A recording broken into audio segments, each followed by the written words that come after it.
अगर देखना है तो हम कहाँ देखें उस परमात्मा को? अपने अंदर, है ना। बाहर हमें नहीं मिलने वाला भगवान, बाहर मिलेगा आकार में मिलेगा, पर जो आकार है वो किसी का भी एक जैसा नहीं रहता, घटता बढ़ता रहता है। तो उस पर सत्य के लक्षण नहीं घटते। जहाँ सत्य के लक्षण घटते हैं, है ना, उन्होंने हमें खुद कहा है कि आप स्वयं विचार करो, हम खुद विचार करें। जहाँ पर सत्य के लक्षण घटते हैं वही साक्षी है, वही सत्यचित आनंद है, जिसको हम सच्चिदानंद कहते हैं। और वही सत्य के लक्षण हमारे अपने स्वरूप पर ही घटते हैं और किसी पर नहीं घटते। तो यही भगवान जी समझा रहे हैं ध्रुव को कि तूने जो अटल पदवी मांगी है वो किस लिए मांगी है। अटल पदवी वो शरीर से है, शरीर तो कभी एक जैसा रहेगा ही नहीं। अच्छा, उस साक्षी को ब्रह्म कहो, आत्मा कहो, वही गुरु कहो, अल्लाह कहो, सब एक ही है।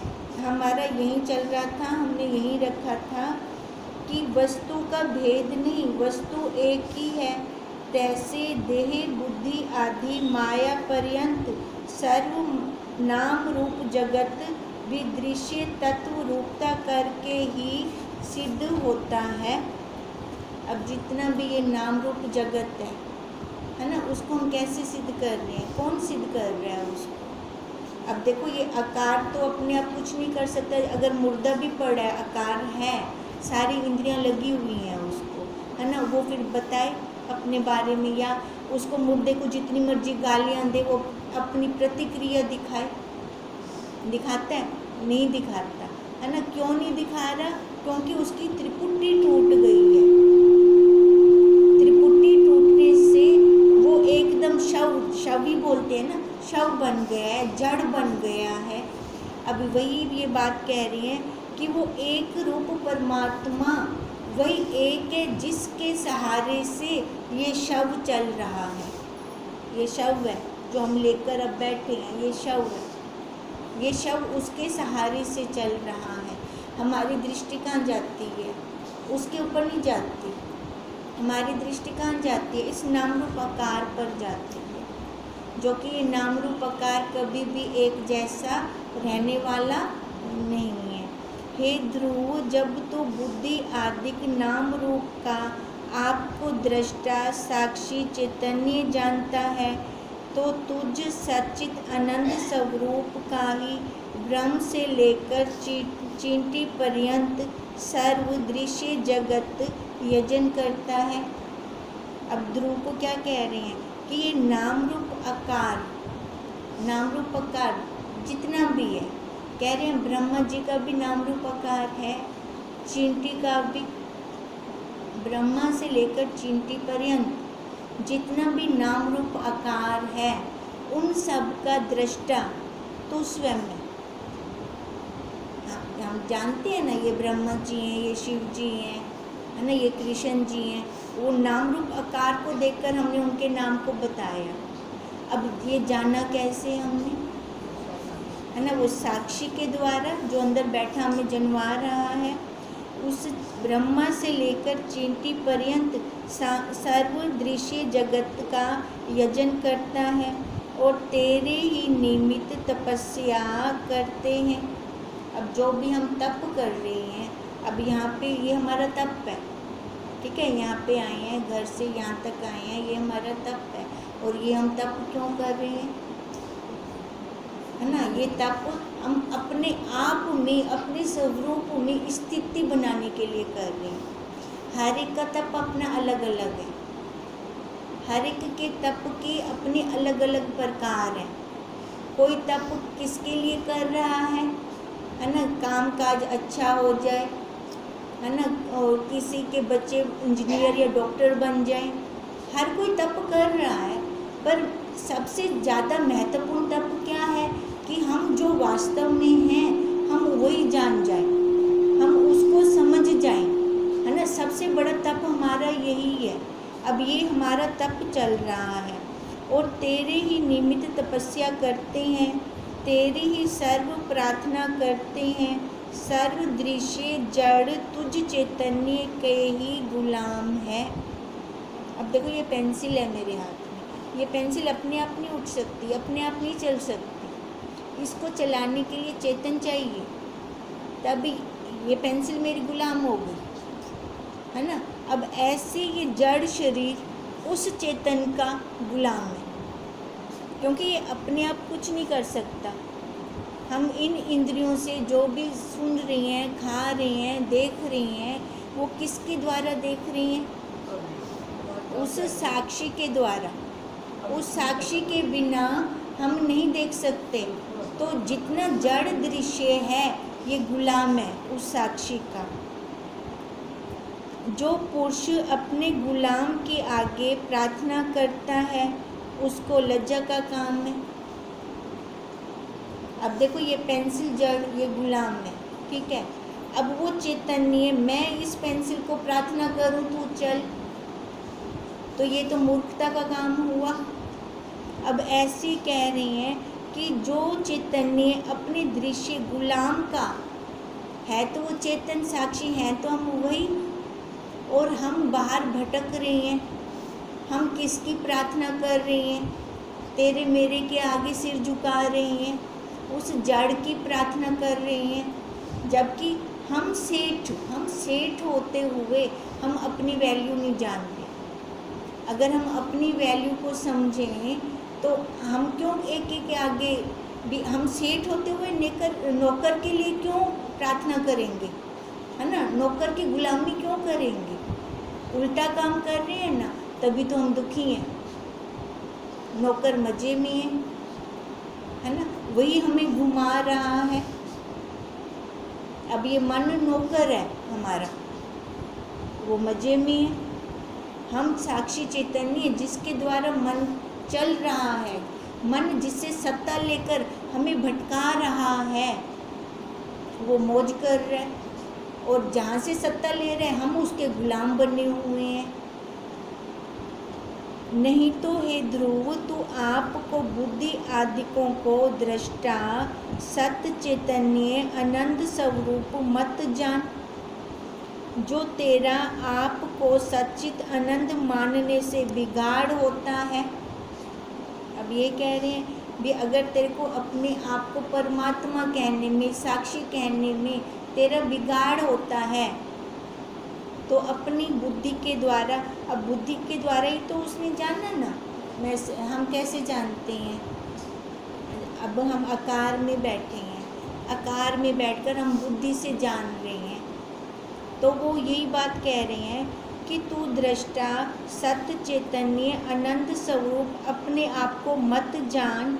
अगर तेरा बिगाड़ होता है, सच्चिदानंद तेरे को अपने आप को जानने में अगर बिगाड़ होता है, तो आपको असत्य जड़ दुख रूप दृश्य जान, तो ठीक है, पर ये ठीक तो नहीं है ना। अगर वो ध्रुव अपने आप को असत्य जड़ दुख रूप जानता है, तो वो प्रार्थना क्यों कर रहे हैं? उसको पता नहीं है कि अटल पदवी किसको कहते हैं। अब उसने अटल पदवी जो मांगी, वो कैसे मांगी? उसने शरीर से लेकर मांगी, है ना, क्योंकि उसको पता नहीं है। तब ही तुझ असत्य जड़ दुख रूप दृश्य की प्रार्थना तथा भजन आदिक व्यवहार सतचित अनंत परमेश्वर के आगे बन सकता है, अन्यथा नहीं बन सकता। अगर अपने आप को हम असत्य जड़ दुख रूप मान रहे हैं, तब हम परमात्मा के आगे सिर झुकाएंगे। क्यों? क्योंकि हमने परमात्मा को बाहर जाना, सत्य चित आनंद वो बाहर है, वहाँ से मेरे को शांति आएगी। अगर हम अपने आप को ही सत्य चित आनंद मान लें, तो मैं कहाँ जाऊँगी मत्था टेकने? शांति पाने के लिए मैं कहाँ जाऊँगी? अपने पास ही आऊँगी ना, अपने अंदर ही गोता मारूँगी ना। जब मैं अपने आप को परमात्मा नहीं जानती, सच्चित आनंद नहीं जानती, वो मैं जानती हूँ कि बाहर है, वहाँ से मेरे को शांति आएगी, वहाँ से मेरी दुख मुसीबत टलेगी, तो फिर हमने दुई कर ली, है ना। हम एक तो ना रहे। उन्होंने क्या बोला? शब्द दो हैं, है ना, चाहे उसको ब्रह्म बोल चाहे तू आत्मा बोल, शब्द दो हैं पर वस्तु वस्तु एक है। अब ऐसे तू अगर बाहर जा रहा है देखने के लिए, तो तूने अपने आप को सत्य चित आनंद नहीं माना, है ना। अपने आप को हमने क्या मान लिया कि मैं ये नाम रूप आकार वाला हूँ, तो मैं सुखी कैसे हो सकता हूँ। सुख तो मेरे को मंदिर में जाके मिलेगा, गुरुद्वारे में जाके मिलेगा। तो हमने क्या किया, परमात्मा की एक जगह हमने निश्चित कर दी, है ना। घर के अंदर भी हम एक कोना बना देते हैं परमात्मा के लिए। अगर मैं टॉयलेट की सीट पे बैठ के नाम जप करूं तो क्या वो परमात्मा नहीं मिलेगा मेरे को? मिलेगा। क्यों? क्योंकि वो पूर्ण है, हर एक जगह कण कण में व्यापक है। कौन सी ऐसी जगह है जहाँ पर वो ना हो? मिलेगा वो। पर हमें अपनी बुद्धि के अंदर व्यापकता लानी है। हमने अपनी बुद्धि से परिचिनता का जो पर्दा है उसको हटाना है। जब हम ये परिचिनता का पर्दा हटाएंगे तब व्यापकता में हम अपने आप को, वही व्यापक, वही परमात्मा, परम आत्मा, वही जब खुद में परम आत्मा हूँ तो बाहर क्या है? बाहर भी वही है। फिर मैं कहाँ सजदा करूँ, कहाँ मत्था टेकूँ, कहाँ जाऊँ मैं? फिर तो जब भी मत्था टेकने की इच्छा होगी, आंखें बंद कर अंदर गोता मार, मिल ले अपने परमात्मा से। परमात्मा मुझसे दूर थोड़ी है। नज़र नहीं आता तो ये नज़र का कसूर है, नहीं तो वो हमसे दूर नहीं है। अब यही बात वो ध्रुव को समझा रहे हैं, तूने अटल पदवी के लिए तप क्यों किया? तप उसके लिए किया जाता है जो वस्तु मेरे पास नहीं है, उसको पाने के लिए मैं तप करूँगा। जो वस्तु मेरे पास है तो मैं उसके लिए क्या तप करूँगा? परंतु तू असत, जड़, दुख रूप दृश्य, मन आदिकों का दृष्टा कैसे असत्य, जड़, दुख रूप दृश्य होगा? किंतु नहीं होगा। तू वास्तव में तो सच्चित आनंद है। अब तू सच्चित आनंद है तो ये कैसे इन दृश्य जगत में भान कर सकता है, दृश्य के साथ मिल सकता है? देखो, अगर कोई हमें समझाने वाला होता है ना, वस्तु तो हमारे पास बचपन से है। ये तो नहीं कि गुरुदेव ने अभी डाली है हमारे अंदर, है ना। वस्तु तो बचपन से है हमारे पास, पर हमारी नज़र ही नहीं जाती थी वहाँ पर। पहचान करवाई है गुरुदेव ने, बिल्कुल उन्होंने रास्ता दिखाया। वही तभी कहा कोई समझाने वाला हो, कोई समझाने वाला हो और कोई समझने वाला हो, तभी काम बनेगा। वही बात है ना, समझाने वाले हमारे गुरुदेव, ठीक है। अब समझने वाले हम, तो हम क्या सही सही समझ रहे हैं या अभी भी बुद्धि बंद हुई पड़ी है ना। ये तो हम देखेंगे ना अपना। गुरुदेव तो हमें समझा रहे हैं। अच्छा, समझ हमें तब आएगी जब ये मेरा प्रश्न बनेगा, तब मेरे को समझ आएगी, है ना। तब मेरे को गुरुदेव का दिया हुआ आंसर लगेगा, क्योंकि मेरा प्रश्न है, मेरे प्रश्न का आंसर मिल रहा है मेरे को। जिन बच्चों का प्रश्न नहीं है ये अपना, उनका किसी और ने प्रश्न किया, वो सुनेंगे क्यों ध्यान से? वो ध्यान से सुनते भी नहीं है ना। सबसे पहले तो ये मेरा, अब हम सबका अपना प्रश्न बनना चाहिए। हमारा प्रश्न क्या बने कि हमने दोबारा जन्म किसी आकार में नहीं आना। सबसे पहले तो ये वाला प्रश्न बने। अभी भी ये संसार अच्छा लग रहा है? क्या रखा इस संसार से, क्या दिया इस संसार ने, है ना। पहले तो वैराग्य आए भी, अभी भी चाहना है वापस आने की। अगर नहीं है तो फिर हम अपने गुरुदेव का जो आंसर होगा, जो महावाक्य होंगे, उसके ऊपर दृढ़ता करते जाएंगे। अब दृढ़ता वो कह रही है कि वो साक्षी, वो सच्चित आनंद तू स्वयं में, तो बाहर मत खोज, मिलेगी नहीं। जैसे उस दिन हम कह रहे थे, सुई तो मेरे अंदर कमरे में गिरी है, बाहर प्रकाश है, लाइट है, मैं वहाँ ढूंढने बैठूँ, कमरे में अंधेरा है, तो क्या मिलेगी सुई मेरे को? कभी मिल ही नहीं सकती। चाहे जितना मर्जी प्रकाश होवे बाहर, जहाँ सुई गिरी है वहीं से ही मिलेगी और वहाँ तक मेरे को प्रकाश लाना पड़ेगा। अब वो प्रकाश क्या है? ये गुरुदेव के महावाक्य हैं। अपने हृदय में हमें वो बसाने पड़ेंगे। वो महावाक्य बसाकर फिर वो जो टोकरी है ना, हीरे के ऊपर टोकरी आई पड़ी है, वो टोकरी हटते ही हीरे का स्वयं का प्रकाश होगा। फिर हमें बाहर वाले प्रकाश की जरूरत नहीं है। फिर वस्तु अपने आप स्वयं चमकेगी। अब उस वस्तु तक पहुंचने का तो पुरुषार्थ है। वो पुरुषार्थ करने के लिए हम आते हैं। देखो, अगर यहाँ पे आकर भी हम अपना सुधारा ना करें तो फिर ये हमारे अपने हाथ की बात है। यहाँ आए हैं तो हमारा सुधारा होना चाहिए, हमारा टाइम ये वेस्ट ना जाए। एक एक पल बहुत कीमती है हमारे लिए।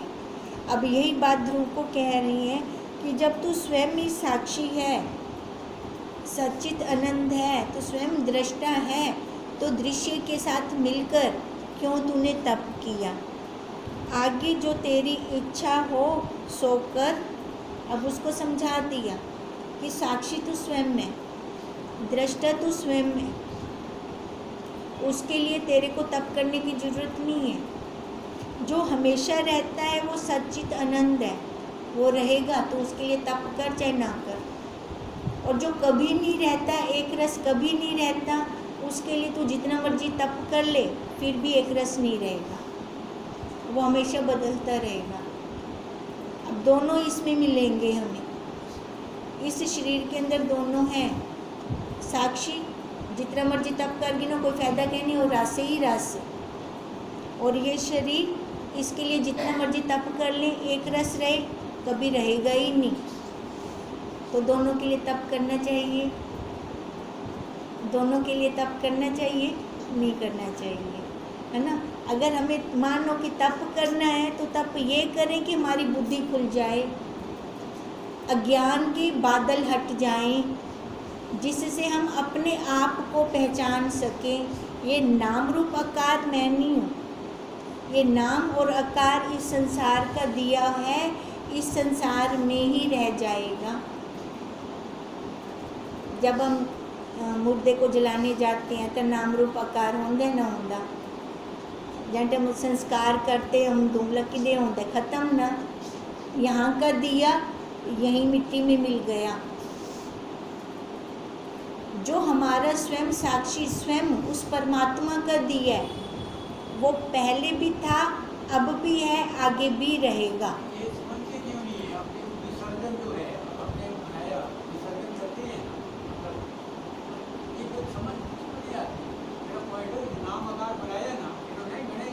नाम ये हमारी ना ज्ञान की क्लास है, ठीक है। ज्ञान की, वो सारे ज्ञान की क्लास में नहीं है ना। हर एक के अंतःकरण की स्थिति अलग अलग है, हर कोई एक जैसी स्थिति। हम इस क्लास में बैठे हैं, यहाँ बैठकर भी सबके अंतःकरण की स्थिति अलग अलग है। तो हम बाहर संसार की क्या बात कर सकते हैं? जो जैसे चल रहा है बहुत अच्छा चल रहा है, हमें उनको नकारना नहीं है। जो चल रहा है उनको चलने दे। हमने अपने आप को देखना है, ना कि उनको देखना है। हमने उनको नहीं देखना, हमने अपने आप को देखना है कि हमारी अपनी स्थिति क्या है और हम कहाँ तक जा सकते हैं, है ना। हमने ये देखना है। तो हम दूसरों को देखकर हम टाइम वेस्ट अपना नहीं करेंगे, हम तो आगे बढ़ेंगे, हम अब आगे बढ़ते जाएंगे। वही बात कह रही है, परंतु तू असत जड़ दुख रूप दृश्य मन आदिकों का दृष्टा कैसे असत्य जड़ दुख रूप हो सकता है? आगे जो तेरी इच्छा हो सो कर। अब समझा दिया ध्रुव को। अब देखो, छोड़ा ध्रुव के ऊपर, आगे जो तेरी इच्छा हो तो कर, है ना। हमें भी हमारे गुरुदेव ने समझाया, महावाक्य दिए और हमें भी छोड़ दिया। हमारे ऊपर कोई बंधन दिया तो संसार में जा या ना जा, हमें कुछ ऐसा कहा गुरुदेव ने, पर एक बार तो समझाया ना। अब हमारी इच्छा क्या चाहती है, हम क्या चाहते हैं, हम क्या करना चाहते हैं, ये हमारे ऊपर डिपेंड करता है ना। अगर गुरुदेव के महावाक्य लेकर, हमारे ऊपर गुरु का भी ऋण है, अगर हम उनके महावाक्य लेकर उनके अनुसार नहीं चलते तो हम ये ऋण कहाँ उतारेंगे फिर, है ना। तो हमें क्या करना चाहिए कि अपने स्वरूप को पहचानना चाहिए, जो मैं हूँ उसमें दृढ़ता करनी चाहिए। करना कुछ नहीं है, खाली हमें दृढ़ता करनी है बस, अपने भावों को बदलना है बस। ये जो इसके ऊपर उपाधियाँ चढ़ी पड़ी हैं, माँ की, पत्नी की, बहन की, नानी की, दादी की, ये उपाधियाँ हटानी है। वास्तव में मैं नहीं हूँ, ये शरीर है, ये शरीर है, इस शरीर की उपाधि है, मेरी उपाधि है। हमारी उपाधि हो सकती है, उस साक्षी की कोई उपाधि हो सकती है? नहीं हो सकती। फिर हम मिल क्यों जाते हैं? हम मिल जाते हैं ना, ये जो हम मिल रही है ना, यही सबसे बड़ी भूल है हमारी। इस भूल को ख़त्म करना है, बुद्धि की दृढ़ता करनी है कि सामने से आवाज़ आए माँ या मम्मी, मैं नहीं, अंदर हमारे ये गूंजे। शुरू में तो गुंजाना पड़ेगा, ये आकार को बुला रहा है, मेरे को नहीं। फिर बाद में यही स्वभाव बन जाएगा, तो हम कहीं रुकेंगे ही नहीं, व्यवहार करेंगे। आकार है तो व्यवहार चलेगा, जब तक आकार है तब तक व्यवहार भी रहेगा साथ में। व्यवहार होते हुए भी हमारी बुद्धि के अंदर समझ हो कि मैं वही साक्षी हूँ, मैं किसी की पत्नी नहीं हूँ, मैं किसी की बहन नहीं हूँ, मैं किसी की माँ नहीं हूँ। ये दृढ़ता, जब तक ये दृढ़ता नहीं आती, बार बार फिसल जाएंगे। फिसलते हैं तो फिर वही दुख लगता है, चोट लगती है, शब्दों की चोट लगती है, वो चोट जाती ही नहीं। फिर उसका मल्लम भी तो हमारे पास है, सामने वाले के पास है क्या? किसी के पास नहीं है मल्लम। उन्होंने तो शब्द उठाई बैठे हैं हथौड़ों की तरह, वो चोट मारने के लिए बैठे हैं। पर मैं अगर बनूंगी तो चोट लगेगी, अगर मैं नहीं बनती तो मैं स्वतंत्र हूँ। तभी वो ध्रुव को कहा कि तेरी मर्जी है, अब तेरी इच्छा, जो तेरे को अच्छा लगे। हे ध्रुव, तू जो आपको सच्चित आनंद नहीं मानेगा तो उससे भिन्न असत जड़ दुख रूप आपको मानना ही पड़ेगा। दो ऑप्शन है हमारे पास, एक तो साक्षी, मैं सच्चित आनंद हूँ, ठीक है। अगर मैं अपने आप को ब्रह्म, साक्षी, आत्मा, परमात्मा अगर मैं नहीं मानती, लाहिंदा मतलब मैं कुछ ब्याह मंदी पई है, मैं और क्या मान रही हूँ फिर? हाँ, जो ये संसार वालों ने नाम दे दिया है ना, बच्चों ने मम्मी बुलाया तो मम्मी बन गई, है ना। पति देव ने आवाज़ लगाई तो पत्नी बन गई, सासू माँ ने आवाज़ लगाई तो नूह बन गई, तो लाइया बनी बैठी हैं। अब ये जब तक मैं बनती रहूँगी तो दुख खत्म होगा हमारा? हो ही नहीं सकता। तभी वो कह रहे हैं भी अगर तू अपने आप को सच्चित आनंद नहीं मानता तो असत जड़ दुख रूप तेरे को मानना ही पड़ेगा। मानना ही पड़ेगा का मतलब क्या है? वो तो बढ़िया बेटी, उसके लिए हमें कोई पुरुषार्थ नहीं करना पड़ता, वो वास्तव में हम बने हुए हैं, शुरू से ही बने पड़े हैं। ध्रुव ने कहा, परमेश्वर में महानता और अपने में अल्पता की भ्रांति जीवों को तथा मुझको होती है। देखो अब ध्रुव क्या कह रहा है कि परमेश्वर में महानता और अपने में अल्पता, कि मैं भगवान की नहीं थी सकता, ये भ्रांति हमेशा मुझको होती है ना। हमारा भी तो यही रहता है कि मैं भगवान की नहीं थी सकती हूँ, मैं परमात्मा कैसे हो सकती हूँ, है ना। ये रहता है ना बुद्धि के अंदर। पर ये भाव जब तक हम निकालेंगे नहीं, निकालना पड़ेगा। अब भगवान ने बताया ना, ब्रह्मा जी ने क्या कहा, जो ये मैंने जगत बनाया है, कैसे बनाया है? फूडने से, है ना। और हमने जो जगत बनाया है स्वप्न के अंदर, वो भी कैसे बनाया है? फूलने से। जब परमात्मा बनाता है जगत तो हम भी जगत बनाते हैं, ठीक है।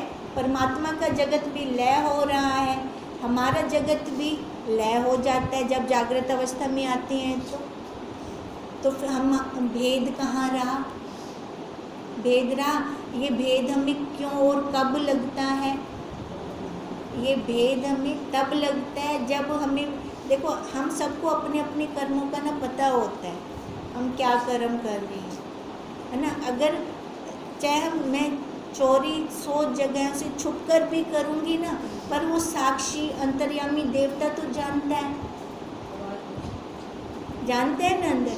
ला ओ मेरे को कि मैं आँख से भी तो परमात्मा ही, अंदर से वो आवाज़ ही नहीं देगा। अब अपने कर्मों को सुधारें तो अपने आप को परमात्मा कहने में क्या डर है? जब भगवान जी हमें स्वयं कह रहे हैं कि अरे तू परमात्मा है, अरे तू ब्रह्म है, हमें जब वो स्वयं कह रहे हैं तो हमें मानने में तभी डर लगता है ना। अब वही बात ध्रुव ने भी यही कहा ना, मैं अपने आप को तो जीव समझना, परमात्मा को महान समझना। भगवान मेरे को यो अंतरता दिखाई देता है। इसका आंसर अब कल देखते हैं और भगवान जी क्या देते हैं। ओम तम नमामि। ओम